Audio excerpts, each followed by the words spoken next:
भैया खाना तो बहुत स्वादिष्ट था, क्या इस्तेमाल करते हो खाने में? मैम स्वाद बढ़ाने के लिए हम गोल्डी मसाले इस्तेमाल करते हैं। तो जैसे गोल्डी मसाला खाने का बढ़ाता है जायका, बिल्कुल वही जायका आपको मिलने वाला है बुलेट कैमरा इलेक्शन में।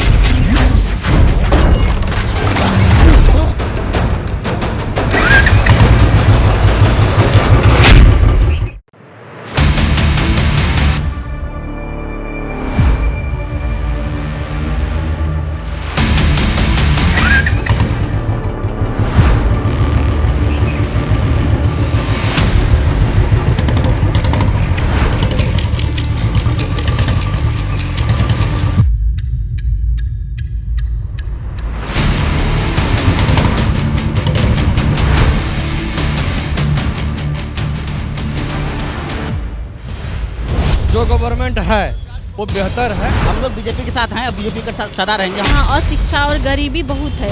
पलायन को रुकना चाहिए, विकास की बात होनी चाहिए। अब जो मुख्यमंत्री तेजस्वी यादव भी आएंगे। सबसे बड़ा मुद्दा जो है वो शिक्षा है। अभी तो रीजन में जो नीतीश आ रहा है तो वही अच्छा है। नमस्कार, बुलेट कैमरा इलेक्शन में आप सभी दर्शकों का बहुत बहुत स्वागत है। आपके साथ मैं हूं चित्रा त्रिपाठी। जो कभी जोड़ता था दो किनारे, अब खुद धंसकर दूरी की निशानी बन चुका है। यहाँ सिर्फ सीमेंट और सरिये का ढांचा नहीं टूटा, टूटी है लोगों की उम्मीदें, टूटा है रोजगार का रास्ता और सबसे ज्यादा टूटा है सिस्टम पर भरोसा। भ्रष्टाचार हर पुल की कहानी से बिहार में आखिर क्यों जुड़ रहा है? ये पुल कभी तरक्की की पहचान था, लेकिन आज बेबसी की तस्वीर है।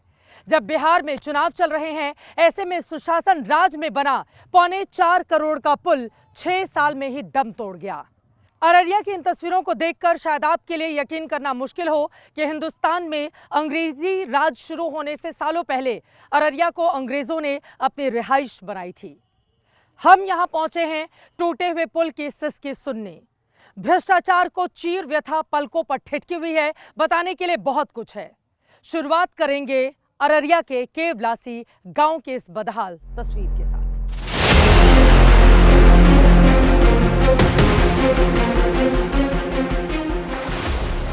पटना से 330 किलोमीटर दूर नेपाल सीमा से सटे बिहार के अररिया जिले में अगर ऐसे छोटे छोटे पुल ना होते तो इस इलाके में आना जाना मुश्किल हो जाता।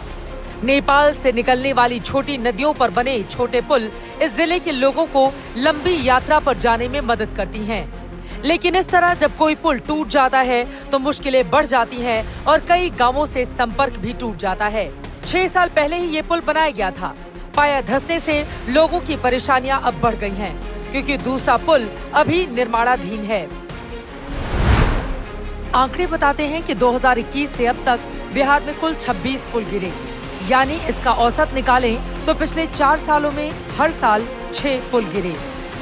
पुल की कहानी ऐसी है, जो पुल बनाया जा रहा है उसमें कितने साल लग जाएंगे ये बताना मुश्किल है, और जो पुल बनकर तैयार होते हैं थोड़े बहुत, वो पुल भरभरा कर गिर जाते हैं मानो ताश के पत्ते हों। अब सवाल यह है कि भ्रष्ट सिस्टम को लेकर सरकार को ऐसे कदम आखिर क्यों नहीं उठाती ताकि इस तरह की स्थिति पर लगाम लगाई जा सके। ये सवाल अररिया के लोगों के मन में भी है, लेकिन उनकी बात, उनके मुद्दे समझने से पहले अररिया को समझना बेहद जरूरी है, क्योंकि अररिया के नाम में ही इस जिले की यात्रा है। सीमांचल क्षेत्र का ऐसा जिला जहां से कंचनजंगा की चोटियां दिखाई देती हैं। ब्रिटिश काल के दौरान इसी इलाके में ब्रिटिश सेना अधिकारी एजे फोर्ब्स का बंगला था, इसीलिए इस क्षेत्र को रेजिडेंशियल एरिया कहा जाता था।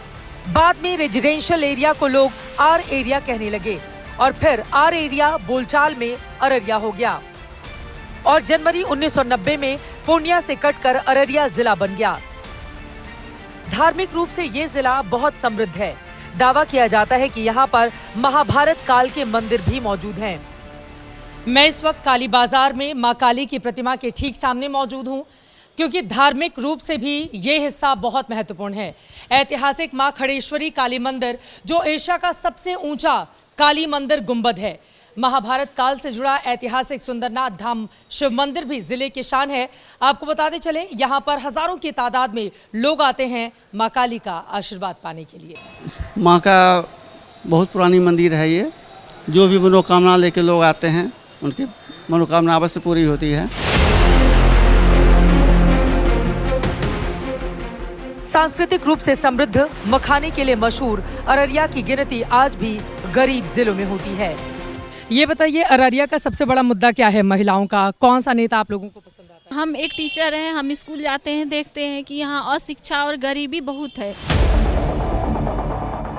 लेकिन शिक्षा, रोजगार और पलायन से बड़ी समस्या बाढ़ की है, क्योंकि नेपाल की नदियों का पानी पहाड़ों से उतरकर अररिया जिले में फैल जाता है।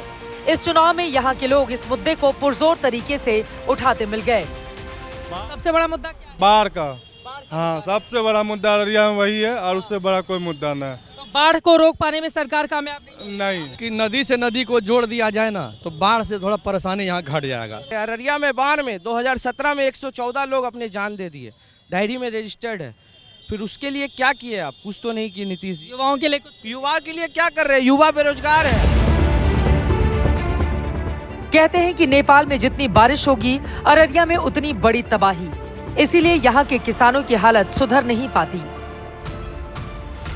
बिहार के मशहूर साहित्यकार फणीश्वर नाथ रेणु की धरती, जिन्होंने मैला आंचल जैसी कालजयी उपन्यास लिखकर हिंदी भाषा में आंचलिकता को नया आयाम दिलाकर नई विधा का सृजन किया, तो गरीबी को राष्ट्रीय विमर्श का विषय बना दिया।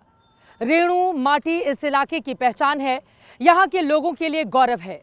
लेकिन इस धरती की विडंबना तो देखिए, आज भी अररिया बिहार के गरीब जिलों में दूसरे स्थान पर आता है। हर चुनाव के लिए वायदों की झड़ी लग जाती है, लेकिन विकास की रफ्तार कथनी और करनी में फर्क की अलग कहानी बयां करती है। सीमांचल में किशनगंज के बाद अररिया में सबसे ज्यादा मुस्लिम आबादी रहती है। अररिया की कुल जनसंख्या में 43% मुस्लिम आबादी है। इसीलिए यहाँ पर सियासी दल मुस्लिम चेहरों पर दांव लगाते हैं। इस चुनाव में अररिया विधानसभा सीट पर कांग्रेस ने तीसरी बार अबिदुर रहमान पर ही भरोसा जताया है, तो एनडीए की ओर से जेडीयू की शगुफ्ता अजीम तो जनसुराज ने फरहत आरा बेगम को टिकट दिया है। ओवैसी की पार्टी एआईएमआईएम ने मोहम्मद मंजूर आलम को मैदान में उतारकर मुकाबले को रोचक बना दिया है। अररिया बिहार की गिनी चुनी ऐसी सीटों में से एक है जहां कांग्रेस ने 1985 के बाद पहली बार पिछले 2 चुनावों में जीत हासिल की है। शुरुआती दौर की जीत की वजह से अररिया को कांग्रेस का गढ़ कहा जाता रहा हो, लेकिन इस विधानसभा का मिजाज बदलाव कर रहा है। 90 के दशक के बाद के चुनावों में अररिया ने बीजेपी, एलजेपी और कांग्रेस पार्टी को जीत से नवाजा, जो ये बताता है कि अररिया अब किसी का भी सियासी गढ़ नहीं रहा। अररिया का राजनीतिक इतिहास बताता है कि न कोई दल, न कोई चेहरा यहां से लगातार तीसरी बार चुनाव जीत पाया। साल 2000 और 2005 में यहां से बीजेपी ने जीत हासिल की, तो 2009 उपचुनाव और 2010 में जनता ने एलजेपी पर भरोसा जताया था। पिछले 2 चुनावों से कांग्रेस पार्टी के अबिदुर रहमान ने लगातार जीत हासिल की है। अब सवाल यह है कि अबिदुर रहमान एक और जीत कांग्रेस की झोली में क्या डालकर इस सियासी मिथक को तोड़ पाते हैं, या फिर अररिया की सियासी परंपरा ही जीतती हुई इस बार दिखाई देगी। जमीनी हकीकत को समझने के लिए जब बुलेट कैमरा इलेक्शन की टीम आम जनता के बीच पहुंची, तो कांग्रेस के वर्तमान विधायक और उम्मीदवार से लोग नाराज दिखे, लेकिन प्रतिक्रिया मिली जुली थी। अररिया में किस मुद्दे पर पड़ेंगे वोट, लोगों से बातचीत करते हैं। सबसे बड़ा मुद्दा क्या है आपके इलाके का? हमारे इलाके का सबसे बड़ा मुद्दा है कि रोजगार जो है युवाओं को मिलना चाहिए, जो नीतीश कुमार दे रहे हैं। जीत कौन रहा है ये बता दीजिए। यहाँ इंडिया गठबंधन और तेजस्वी की लहर है। बड़ा मुद्दा जो है ब्लॉक में भ्रष्टाचार का है, जिसमें एक राशन कार्ड बनाने में गरीब परिवार से 2500 रुपया चार्ज किया जाता है। कौन बनेगा मुख्यमंत्री? इस मरते देखिए किधर कौन बनता वो तो नहीं कह सकेंगे हम। अब जो मुख्यमंत्री तेजस्वी यादव भी आएंगे। तेजस्वी यादव बनेंगे। और यहाँ का जो मौजूदा विधायक है वो पब्लिक के सामने नहीं आ रहा है, काम जो हो रहा है वो हो रहा है। अरे आप ये बताइए, कांग्रेस के विधायक काम कर रहे हैं नहीं कर रहे? कर रहा है काम, कर रहे हैं, फिर जीतेंगे। फील्ड पे नहीं दिख रहा है, काम हो रहा है। काम कर रहे हैं मतलब दिखाई नहीं देते हैं। नहीं हो रहा, कोई काम नहीं हो रहा। रेलवे स्टेशन वाला रोड अब जाके बना है जब इलेक्शन आया है। यहाँ टेम्पो स्टैंड को स्टैंड नहीं मिल रहा है। यहाँ फल वाले को तो लगाने के लिए दुकान नहीं, जब मन तब आप अतिक्रमण करवा देते हैं। आपको कौन पसंद है? अररिया सीट पर भले ही कांग्रेस ने पिछले चुनावों में जीत हासिल की, लेकिन महिलाओं के बीच नीतीश कुमार को लेकर काफी ज्यादा क्रेज दिखा। तेजस्वी के वायदों पर भी महिलाओं ने अपनी राय रखी है। महिलाओं को 10,000 रुपए मुख्यमंत्री खाते में डाले हैं, मिला है? हाँ हाँ 10,000 रुपए मिला है? नहीं मिला है, नहीं मिला। एक फॉर्म भरी थी, भरी दिए है, नहीं मिला है। काम कौन करता है आपकी पार्टी? कौन सी पार्टी है जो काम करती है बिहार के लिए? मेरा तो नीतीश कुमार है, नीतीश कुमार काम खुद जीविका से हैं। अच्छा, जीविका दीदी हैं। हाँ तेजस्वी और नीतीश में कौन अच्छा है? देखिए नेता अब अभी तो रीजन में जो नीतीश आ रहा है तो वही अच्छा है। नीतीश कुमार अच्छा है। हाँ तेजस्वी तो अभी बोल रहा है, वादा कर रहा है, बाद में क्या होगा नहीं होगा वो बात का बात है। पैसा मिला है 10,000? हाँ 10,000। आप भी जीविका दीदी हैं? हम भी जीविका दीदी है। अररिया जिला भले ही मुस्लिम बहुल क्षेत्र हो, लेकिन 2024 के लोकसभा चुनाव में बीजेपी की 4 सीटों पर लीड थी और आरजेडी 2 सीटों पर आगे रही। लेकिन उसके पहले 2020 विधानसभा चुनाव में एनडीए की झोली में अररिया की 6 में से 4 सीट आई थी। एआईएमआईएम ने 1 सीट तो महागठबंधन की ओर से कांग्रेस सिर्फ अररिया विधानसभा सीट ही जीत पाई थी। अब तो एआईएमआईएम के अलावा नई पार्टी जनसुराज ने भी मुस्लिम उम्मीदवार उतारकर अररिया सीट पर कांग्रेस की मुश्किलें बढ़ा दी हैं। फणीश्वरनाथ रेणु ने मैला आंचल की भूमिका में लिखा था, इसमें फूल भी हैं, शूल भी हैं, धूल भी है, गुलाब भी है, कीचड़ भी है, चंदन भी है, सुंदरता भी है, कुरूपता भी है। मैं किसी से दामन बचाकर निकल नहीं पाया। 1952 में देश और बिहार में पहला चुनाव हुआ था, जिसके 2 साल बाद यानी 1954 में जिस धरती पर ये पंक्तियां लिखी गई थीं, आज भी वो सच्चाई की तरह हम सबके सामने है। लेकिन राजनीति का रास्ता हमेशा अपना दामन बचाकर निकल जाती है। अररिया तेज विकास की रफ्तार जोह रहा है। यहाँ पर किस मुद्दे पर होंगे चुनाव, इस पर बनी रहेगी एबीपी न्यूज की नजर। अभी के लिए दीजिए इजाजत। कैमरामैन मनीष उनियाल और आदित्य के साथ चित्रा त्रिपाठी, अररिया, बिहार, एबीपी न्यूज।